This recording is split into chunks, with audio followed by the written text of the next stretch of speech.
Welcome back, Sports Tonight, on your award-winning, sports-loving channels television. Yes, it's called The Fun Factory, and we're having so much fun talking sports with Sonny Young in Washington, D.C. Fasten your seatbelt once again. Let's go back to Washington, D.C. I told you it's a sports flight. Sonny, let's talk about that heavyweight boxing bout.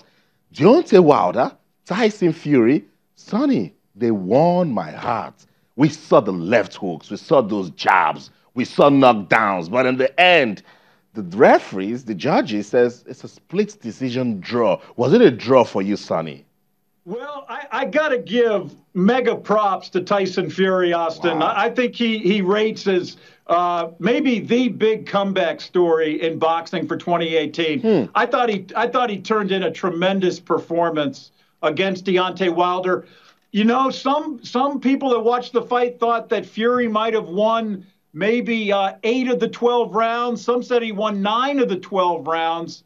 It's hard to say. I think because of the 2 knockdowns, that basically salvaged the draw for Deontay Wilder. If he hadn't have knocked down Fury, I think Fury would have won that fight, Austin. Very impressive, especially getting up off the canvas in the 12th round. That was just he showed so much heart in that final round. My hope right now, Austin, is that they will do a rematch before either one of them goes up against Anthony Joshua in 2019. I think the winner, hopefully there'll be a clear-cut winner in a rematch, and then that winner will go on against Anthony Joshua. But I think they're going to regard Fury and Wilder, this first fight between them, as maybe the fight of the year for 2018, Austin. I totally agree with you, Sonny, because, I mean, that fight blew me away. They showed all the qualities of true boxers, true fighters. They went at each other, and oh my, let's talk about that round 12. People have questioned the referee that he was too slow with his counting, but I don't care. Whatever made Tyson Fury to get up, Sonny, and still went on to give combinations to Deontay Wilder, Sonny, unbelievable. Well, it was in many ways. I mean, I thought that that Tyson Fury's movement in the fight was excellent, Austin, and I think he might have outboxed Deontay Wilder. You know, he really impressive. I know he lost a lot of weight in his training, but I guess he kind of surprised me in that he had 2 warm-up fights against basically no-name fighters, but he was ready for Deontay Wilder. And here's the key thing, Austin. If there is a rematch between the two, and it's held in the United Kingdom, say on Fury's home turf, I think Wilder is going to have a tough time in beating Tyson Fury in Britain. So we're going to have to wait and see. I think the negotiations are going to be interesting. But both fighters seem to want a rematch in their remarks after the fight. I know, and they were perfect gentlemen with the result. Sonny, where does this leave Anthony Joshua? I think AJ is in good position, but I think Tyson Fury might be in even better position, Austin. I think he's got a lot of fan support now, not just from British fans and fans in Africa, but I think he's got a lot of American fans on his side after that performance against Deontay Wilder. Especially, he is a feel-good story. He talked about his struggles with drugs and his mental health problems after the fight, and I think he's got a lot of support now. So you know, when the negotiations take place between him and Wilder, it should be very interesting. It should be interesting, Sonny. I still want to stay with AJ because he's got so much love and he's a good fighter. But with what you saw, Deontay Wilder and Tyson Fury, do you have worries for Anthony Joshua? Well, I think AJ has to be patient, but I think he will in 2019, and it's right around the corner. He'll fight either Tyson Fury or Deontay Wilder, maybe both. Wouldn't that be something, Austin, if he was to fight both Wilder and Fury next year? That would be beautiful for boxing, heavyweight boxing. Thank you so much, Sonny Young, for your time. A+ whenever you come on the show, Sonny. Thank you so much.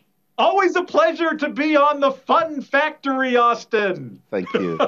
That's it. The Voice of America's sports correspondent, Sonny Young, coming with so much vibes. Sonny loves boxing. He loves the NBA. He also loves African football and is a big, big fan of the Super Eagles and the Super Falcons. Tolu, let me come to you still on that Deontay Wilder Tyson Fury fight.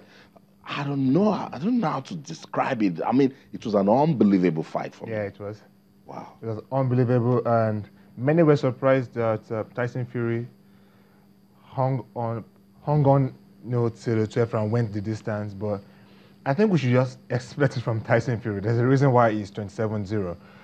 There's a reason why he was the one who awoken the dormant heavyweight division that was pretty much in coma. Because he did that 3 years ago. It took him 2 years to get a bout against Vladimir Klitschko.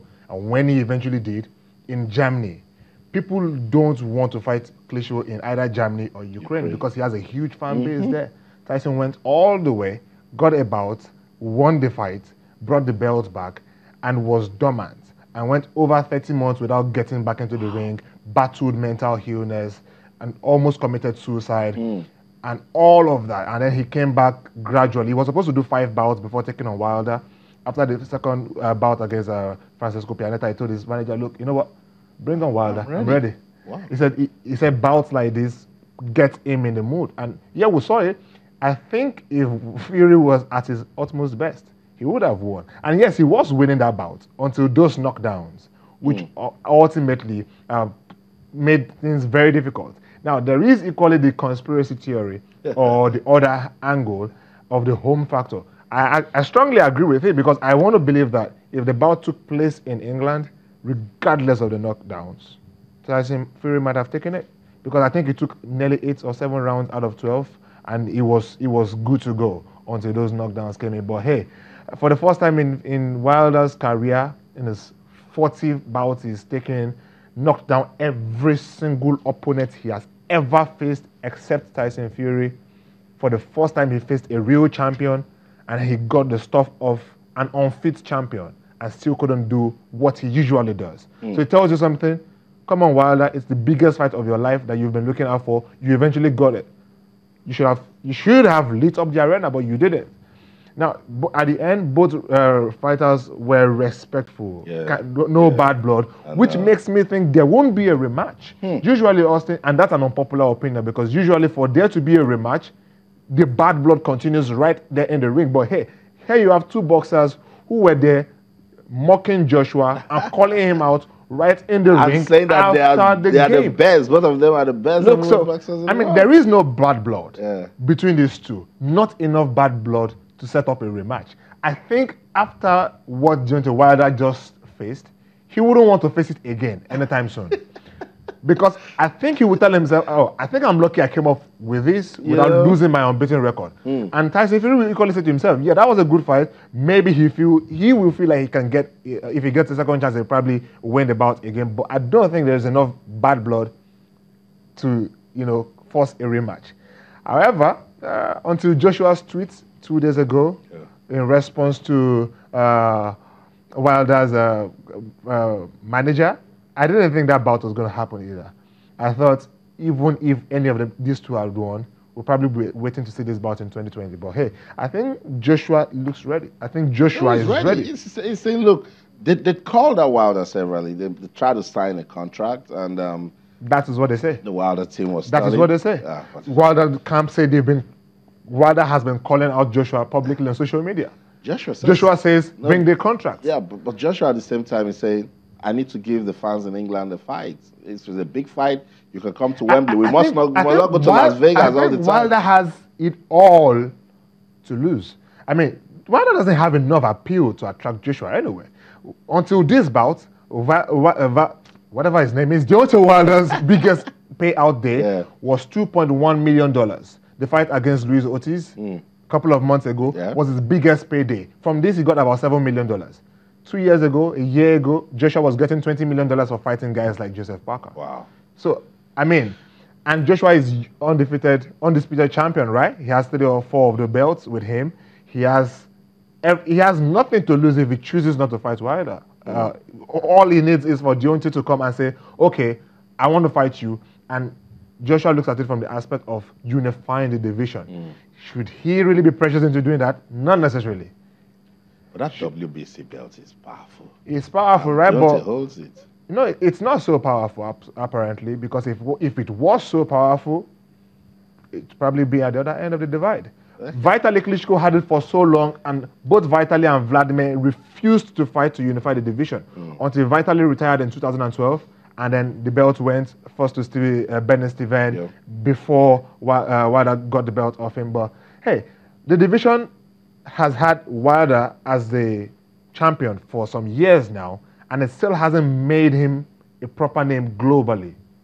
I think he's been making his name because he's been calling Joshua out. A lot of people would not have known Wilder. Okay. That's a big fan of Anthony Joshua, right? It's okay. It's okay. What we would love Maybe not necessarily, though. Would love to see a rematch between Deontay Wilder and Tyson Fury. I'd just like to see, let's just set the record straight. We see that fight and the winner go on to fight Anthony Joshua. And we'll be fine, right, boxing fans? We'll be fine there. So nobody should leave us hanging. We waited so long for this. We must see it. Let's bring the discussion back home now. At the Abuja National Stadium, currently we are having the opening ceremony of the 19th edition of the National Sports Festival. It's a good one. It's a good one to see that it's making a return. More than 20 states have arrived and the teams are filing out. We'll get ready to see the games. Questions here and there, but I'm just excited that the National Sports Festival is back.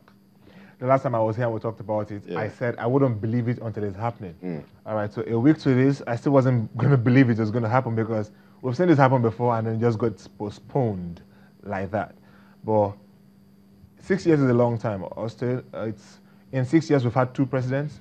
We've had a presidential election. We've had 3 sports ministers. Wow. Each one presented with at least a chance to host the tournament once. Never happened. It's a biennial tournament. We've had Bolaji Abdullahi, we've had Tamino Nagogo, and now we're having Solomon Dalong, who in 3 years has had the chance of either hosting it in 2016 or now. And we're having it now. No. Could have been postponed. 3 times Cross River State postponed. Somehow we couldn't get another state to volunteer to host the event. And now the Sport Ministry have taken it upon themselves. I have my questions though when I hear the budget for it, 1.2 billion naira. Sounds like the money Lagos State should use, or the Lagos State Athletics, or what do they call that? Lagos State Marathon team should probably use for preparing for their marathon. Doesn't look like enough money to host 35 states and about 40 different sports. Doesn't look like enough money. And when we're talking about this national stadium where you need to touch up a little bit, is the money to touch up coming from that same budget? I can't imagine what we're expecting to see, but it's good enough that the festival is coming back. Some athletes who haven't been at competitive meets in a while can look forward to this. Now, it's the 19th edition. Are we going to get a 20th edition in 2 years' time? I hope we do. Yeah. I hope that some people can face off themselves now and say, you know what, in 2 years' time we'll meet again. That's right. Or next year we'll meet it. I hope that consistency is back. Yeah. I hope we don't have another break because it will distort a lot of things. Yeah. Look, merely missing out over the last 2, 3, 6 years meant that we can't develop proper athletes. We couldn't find a very big platform to develop athletes for the Youth Olympic Games, for other meets for young athletes or up-and-coming athletes to perform. But this coming back now means that 2 rounds of athletes may have missed it in 2014 and again in 2016. But hey, here's a chance in 2018 to show yourself, showcase yourself to the nation. Let's see if you're the next big thing in your sport. That's right. So it's good to have it back, but it's painful. I've had to wait for 6 years. And again, they're just saying, let's just do it. Now, it's not about doing it well or doing it right. Let's just do it, get it out of the way, use it to wrap up 2018 and get better. You mentioned 2022. Cross River State said they will bid for it again. Edo State said they will bid for it again. I like it. We just need to keep that wheel of progress going. Okay, so when Edo State said they're going to bid for it again, and the news from Edo State a few days ago says that the athletes haven't even gotten their allowances. And you tell me you're going to bid to host it. I'm going to ask myself, if you can't pay your athletes, can you host an event that big? I mean, I think we should be realistic. That is what we found ourselves at Cross River for 3 years or for 4 years, and up until 2018 had to be moved to Abuja. Look, so I get you. So that's it. More updates as we get them from Abuja. We will tell you the opening ceremony of the 19th edition of the National Sports Festival. Let's go on this break. When we come back, there's still more on Sports Tonight, so don't go anywhere. Stay.